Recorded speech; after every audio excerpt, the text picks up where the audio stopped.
فَأَصْبَحُوا فِي دِيَارِهِمْ جَاثِمِينَ۔ تو بالکل ایسے ہی سچویشن 15 رمضان کی رات کو آسمان سے ایک چیخ ہوگی اور 70,000 لوگ مر جائیں گے، اسی رمضان کو یہ رمضان کی نشانی ہوگی۔ شعبان، رمضان، اب شوال میں کیا ہوگا؟ اب اسی رمضان کی 27ویں تاریخ کو عرب کا حکمران مر جائے گا، جو عرب کا بادشاہ ہوگا۔ خبر آئے گی پوری دنیا میں کہ بھئی عرب کا فلاں بادشاہ ہے، وہ مر گیا۔ اب جب وہ مر گیا تو اس کے 3 بیٹے ہیں، وہ 3 بیٹے آپس میں لڑے گے بادشاہ بننے کے لیے۔ تو شوال المکرم میں، رمضان میں تو یہ چاند گرہن، سورج، یہ سب ہوگا۔ یہ احادیث کی روشنی میں بتا رہا ہوں آپ کو۔ ہم نہیں ہوگے مگر ہمارے بچے ہوگے۔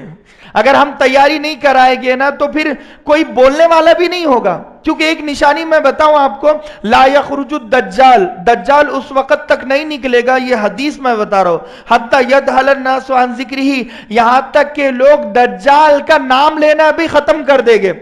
دہل یدہل کہتے ہیں کسی چیز کا سرے سے، جڑ سے ختم ہو جانا، یعنی لوگ اتنا دنیا کمانے میں لگ جائے گے، دنیا کی عیش و عشرت میں لگ جائے گے کہ لوگ بھول جائے گے کہ قیامت بھی کوئی چیز ہے، قیامت آنے والی ہے اور دجال آنے والا ہے۔ لا حتی یدہل الناس عن ذکری وحتی تترک الائمۃ ذکرہ علی المنابر، یہاں تک کہ امام بھی دجال کے بارے میں بولنا بند کر دے گے۔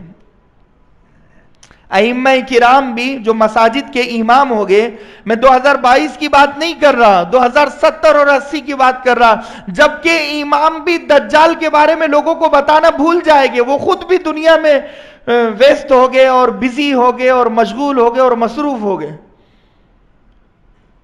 حتی تترک الائمۃ ذکرہ علی المنابر، اللہ کے نبی نے فرمایا ممبروں سے بھی امام دجال کے بارے میں بتانا چھوڑ دیں گے۔ تو یہ اس وقت کا، تو فرمایا کہ شوال میں اب شہزادوں کی جنگ ہو رہی ہے آپس میں بادشاہ بننے کے لیے، اور یہ ایفیکٹ پوری دنیا پر پڑے گا۔ جب مثال کے طور پر سعودی عرب میں جنگ چل رہی ہے تو سارے ہی لوگ، ساری دنیا کی اکانومی پر بڑا اثر پڑتا ہے۔ ابھی رشیا کی اور یوکرین کی جنگ چل رہی تھی، پوری دنیا کی اکانومی پر اس کا اثر پڑا ہے، یہاں تک کہ بھارت پر، پاکستان پر، بنگلہ دیش پر، پوری دنیا پر اس کا اثر پڑا ہے، پڑتا ہے ایفیکٹ۔ جب یہ عرب میں جنگ چلے گی، شوال میں شہزادے آپس میں لڑیں گے، تو پھر اب کیا ہوگا؟ ذی القعدہ کا مہینہ آئے گا، اکانومی پر اثر ہوگا، مال کم ہو جائے گا، لوگ پریشان ہو گئے۔ اب شوال میں حج کے لیے لوگ نکلتے ہیں، جیسے قافلے نکلتے ہیں حج کے لیے، ذی الحجہ کی تیاری شوال سے نکلتے ہیں، شوال میں قافلوں کو لوٹا جائے گا۔ ہوگا یہ کہ ذی القعدہ میں جب لوگ جمع ہو گئے وہاں پر حج کو جانے کے لیے، تو پارٹی ورکر جیسے آپس میں لڑتے ہیں، بی جے پی کا آدمی بی جے پی کی سائیڈ لے رہا ہے، کانگریس کا کانگریس کی سائیڈ لے رہا ہے، شیو سینا کا اس کی سائیڈ لے رہا ہے، بالکل ایسے ہی 3 پارٹیوں میں لوگ آپس میں ڈیوائیڈ ہو جائیں گے۔ 3 شہزادوں کے 3 طرح کے 3 کیٹیگریز کے لوگ ہو گئے، فلاں کہے گا فلاں شہزادے کو بادشاہ بناؤ، فلاں شہزادے کو کرسی پر بٹھاؤ، تو یہ آپس میں جب حج پر لوگ جائیں گے وہاں پر بھی لڑیں گے اور سعودی میں بھی لوگ لڑیں گے، اور پوری دنیا میں 3 کیٹیگریز کے لوگ ہو جائیں گے، 3 شہزادوں کے چہیتے لوگ ہو جائیں گے اور آپس میں لڑیں گے۔ تو اللہ کے نبی صلی اللہ علیہ وسلم نے فرمایا کہ میں نبوت کی آنکھوں سے دیکھ رہا ہوں کہ مینا پورا کا پورا میری امت کے خون سے بہہ رہا ہے، مینا کی وادی میری امت کے خون سے بہہ رہی ہے۔ یہ ذی الحجہ میں ہوگا، حج کے موسم میں۔ ذی الحجہ میں یہ ہوگا کہ اب بادشاہ کوئی نہیں ہوگا، سب جس کی لاٹھی اس کی بھینس والا معاملہ ہوگا۔ تو ذی الحجہ، اب علماء کرام جو ہوگے وہ پریشان ہوگے کہ یہی دور ہے، اب لوگ پہچان لیں گے، کچھ نیک لوگ ہوگے وہ پہچان لیں گے کہ بھائی اب امام مہدی کا دور آنے والا ہے، اسی لیے یہ سب ہو رہا ہے، کیونکہ یہ سب ٹرمز اینڈ کنڈیشن اور نشانیاں ہیں نا، سمٹمز ہیں۔ مثال کے طور پر پہلے آپ کو سردی ہو رہی ہے، آپ بخار کی گولی نہیں کھاتے، پھر سر بھی دکھ رہا ہے، پورا آنگ گرم ہو گیا، یہ سمٹمز ہے نا کہ آپ کو بخار کا علاج کرنا چاہیے، بالکل یہ سمٹمز ہیں۔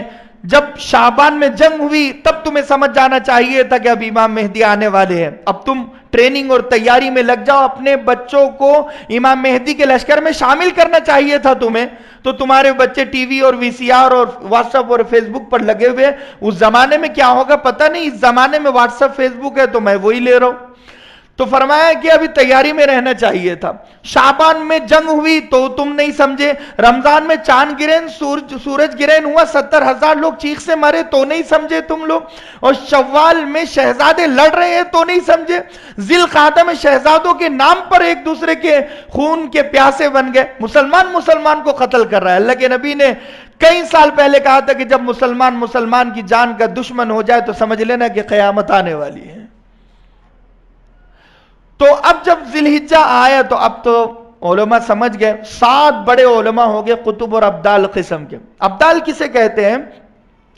اللہ کے نبی صلی اللہ علیہ وسلم نے فرمایا کہ میری امت میں 70 ابدال ہر وقت موجود رہے گے. 40 تو ملک شام میں ہی رہے گے, سیریا میں 40 اکیلے سیریا میں رہے گے. حالانکہ وہاں ظلم و ستم ہے مگر وہاں نیک لوگ بھی تو ہیں. تو ہی تو آج بیت المقدس پر قبضہ کوئی نہیں کر سکتا, اتنا ٹائٹ سیکورٹی ہے وہاں پر. اگر وہ چاہے تو بیت المقدس کو اڑا سکتے ہیں بم سے, مگر کیوں نہیں اڑا رہے ہیں؟ اللہ کی مدد ہے. اور ابدال قسم کے لوگ موجود ہیں وہاں پر. 40 ابدال سیریا میں ملک شام میں موجود رہے گے, وہ دعائیں کرتے رہے گے, نمازیں پڑھتے رہے گے. اور باقی 30 ابدال پوری دنیا میں رہے گے, یعنی انڈیا, پاکستان, بنگلہ دیش, امریکہ, فرانس, یہ پوری دنیا میں صرف 30, اور اکیلے سیریا میں 40 رہے گے. تو جب کوئی مرتا ہے تو اللہ اس کی جگہ کسی اور کو ابدال بناتا ہے. یہ گنتی کم نہیں ہوتی ہے. ابدال میں کوالٹی یہ ہوتی ہے کہ ہر دعا قبول ہوتی ہے, مستجاب الدعوات ہوتا ہے, اور ولایت کے سب سے بڑے مقام پر ہوتا ہے. ولایت کے سب سے بڑے مقام پر ہوتا ہے. دیکھو 4 بڑے درجے ہیں. اولئک الذین انعم اللہ علیہم من النبیین والصدیقین والشہداء والصالحین. فرمایا کہ پہلا درجہ نبی ہونے کا ہے, دوسرا درجہ صحابی ہونے کا, تیسرا شہید, اور چوتھا نیک ہونے کا. تو امام مہدی کا درجہ کون سا ہوگا؟ امام مہدی کا درجہ ہوگا صحابیت کے بعد. فرمایا کہ نبوت کا ایک درجہ ادھر ہے اور ایک درجہ صحابیت کا ہے. اس کے بعد شہید کا درجہ تھا, مگر یہ دوسرے درجے کے بعد تیسرا درجہ ہوگا مہدویت کا, پھر چوتھا شہید کا, اور 5واں نیک لوگوں کا. یعنی امام مہدی کا درجہ ہم افضل الشہداء, شہیدوں سے افضل ترین درجہ حضرت امام مہدی کا ہوگا. اتنا بڑا مقام. تو فرمایا کہ ذی الحجہ میں اب 7 بڑے علماء ہو گئے جو قطب اور ابدال قسم کے ہو گئے. وہ امام مہدی کی تلاش میں نکلے گے اور مکۃ المکرمہ میں پھرے گے, طواف کرے گے کہ ہمیں بس امام مہدی چاہیے. اگر وہ ہو گئے تو پھر یہ حالات کنٹرول میں ہو گئے. وہ اچانک پوری نشانیوں سمیت, کیونکہ